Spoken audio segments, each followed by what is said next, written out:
Hello everybody and welcome back to another episode of Watch World, and today we are going to be looking at two more Pagani Design Daytonas. So let's get straight into it.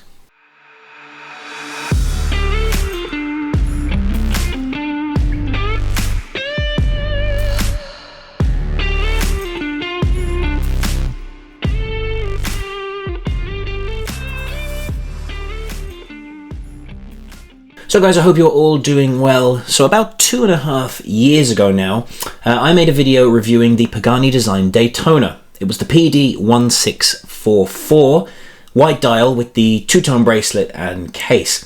Today I have two more to show you. These ones came out, I think it was roughly around a year ago, so not brand new, but still newer than the previous one that I showed. I also have the plain, if you look right here, I have the plain steel, black and white versions, which I may review at some stage in the future. They're so cheap, these things, it's great to get a few different ones in to compare and contrast. These two are brilliant. These are the standard ones. The white I find is nice to have in the summertime when the weather's good.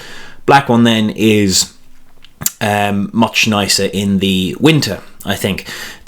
Obviously I live in Ireland, so the weather is crap most of the time, so the black one has gotten a lot more use than the white one, as you can see by the, if it'll focus, the clasps and things like that. The black one is much more scratched up. The bracelet is the same, so the black one is much more worn, but for the money, great watches, these things, and yeah, well worth it. So the two that we're going to focus on today is the pale kind of pastel blue one that I have here on the left, and on the right the golden black one with the black rubber strap.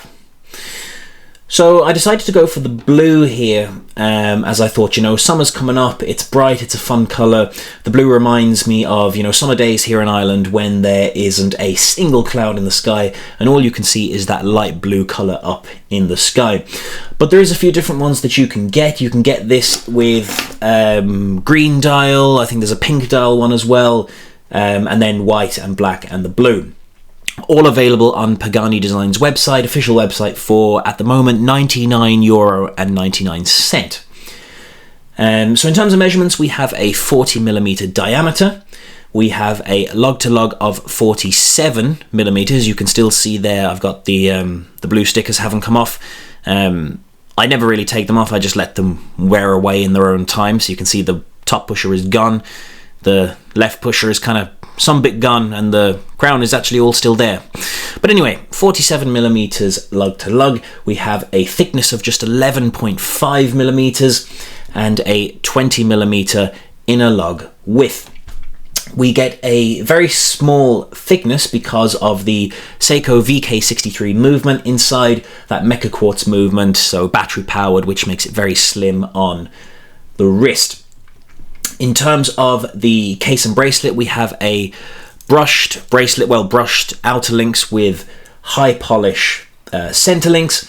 This, can make it very, what's the word I'm looking for? It can be a fingerprint magnet and a scratch magnet with the high polish. We also have high polish on the bezel, as you can see in the reflection there, the lugs and the side of the case. So yeah, it can be a smudge magnet. I'm constantly cleaning these things with a microfiber cloth.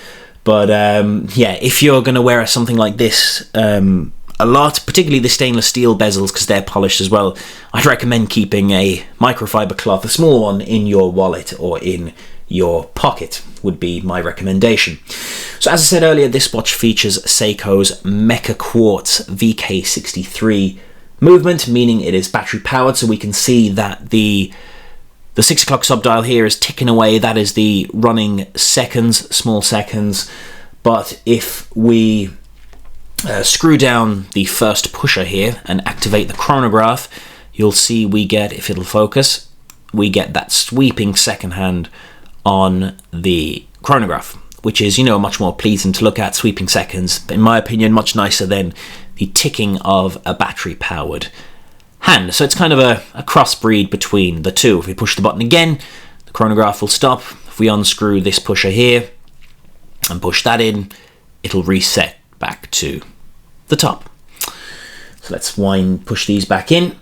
Yeah, so because it has the screw down pushers and the crown is screwed down as well, we are getting 100 meters of water resistance with this watch, which is great. You know, it's 100 meters is very good for a watch in this price point.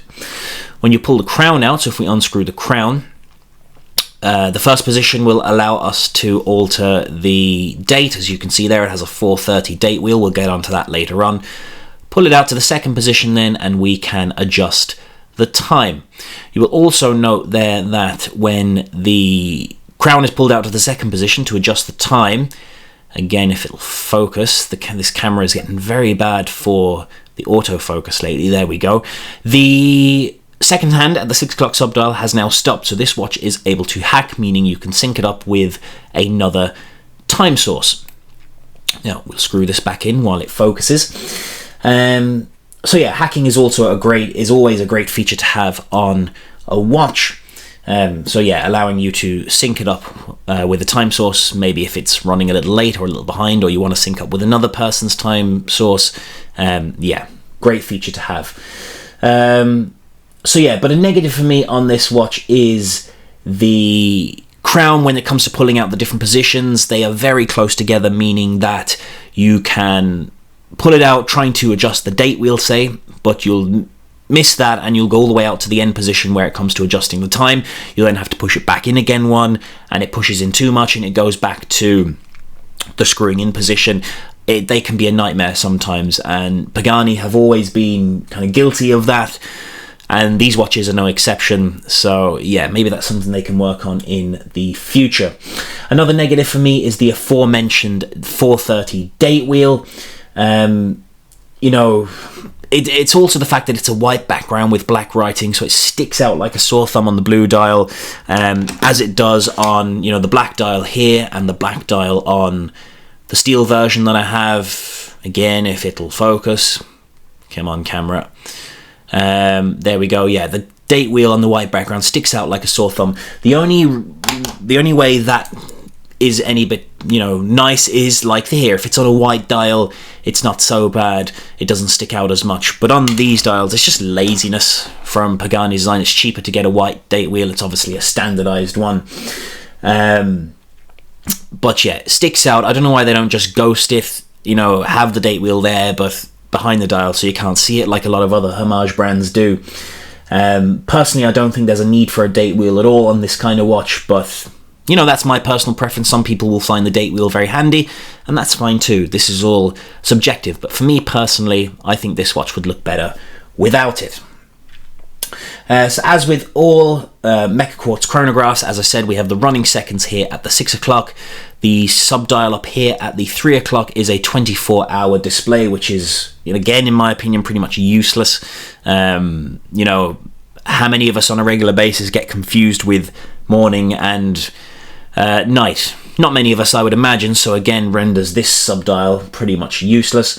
And then the subdial here at the 9 o'clock position records the chronograph minutes when you have that going, and it records 60 minutes, so it will record up to an hour. Now moving on to the second watch we have here is the gold coloured version with the black dial, black bezel, gold subdials. Yeah, again, I'm not going to go over all the specs because, you know, it's the exact same as what I've just read here. It's the same measurements, the same movement, etc. There's just a few differences. This watch is actually cheaper, about €12 cheaper. This one comes in at the moment on Pagani Design's website at €87.99. So I don't know why these ones are more expensive, but they are. And yeah, but personally, I think these ones are nicer. But yeah, $87.99 for that one. Aesthetically, I think this is a gorgeous watch. The black and the rose gold go well together. That's a combination that looks good on any watch. The strap is comfortable, black rubber strap, and does feature, if we turn over here, we have quick release mechanisms here, which are brilliant for changing out the strap. Because of these half links here, and here at the top, you cannot, those are fixed onto the watch, so you can't put a bracelet on this watch. However, if I was going to change the strap out on this, you know, if I was going to wear this watch frequently, I actually think this would look really good. I'm going to move this out of the way. I actually think this would look really good on a black leather strap. I think a leather strap would go very well with this watch. Let me know if you agree, if you think so, down in the comments too. But if it was me and I was wearing this watch as a daily watch, or, you know, casual Friday night going out watch, I would put this on a black leather strap. I think it would look brilliant. Oh, one thing actually I forgot to mention on the previous watch, it's the same for both. These watches have a synthetic sapphire crystal, which makes it, you know, more scratch resistant than the regular mineral crystals and things like that. I could not find any info about anti-reflective coating, so I'm going to assume that these watches do not have any. And here is what the pastel blue looks like on the wrist. As most of you long-time followers probably know, I have a 7-inch wrist. 40mm is perfect for that. Bracelet is fairly comfortable. You know, a lot of people complain about Pagani Design bracelets, but for me, they're fine. They do the job. They're not uncomfortable. No issues with them at all. I'm not a huge lover of stainless steel bezels, if I'm being perfectly honest with you, so this watch probably isn't going to be staying in my collection for too long. It'll probably be sold on fairly soon, and the sky blue, this shade of sky blue, probably isn't my favorite shade of sky blue. Again, I just bought this watch to review, but yeah, I'm sure a lot of people love them, and yeah, in terms of wearability, very, very comfortable on the wrist. As I said, because we have that mecha quartz movement, nice and slim, and yeah, will slide under a cuff if you want to wear it with a shirt. Now, let's see what the other one is like. And here is what the gold and black version looks like on the wrist. The rubber strap is very comfortable. Again, if I was going to wear this more often, I think I'd put it on a leather strap, but the rubber is comfortable too. Wears nice and flat, same as the other one. And yeah, this one is much more my personal style. The black and the gold I love. Probably not a huge lover of the rose gold subdials. I would have kept them black as too, black with gold outline. But yeah, again, it's not the end of the world. I really, really like this watch, and I think this one might even stay in the collection. Now, normally after this I do a lume shot. I'm not going to bother with a lume shot for these two watches. Again, as most of you will know, it's the infamous Pagani Design lume. Is terrible.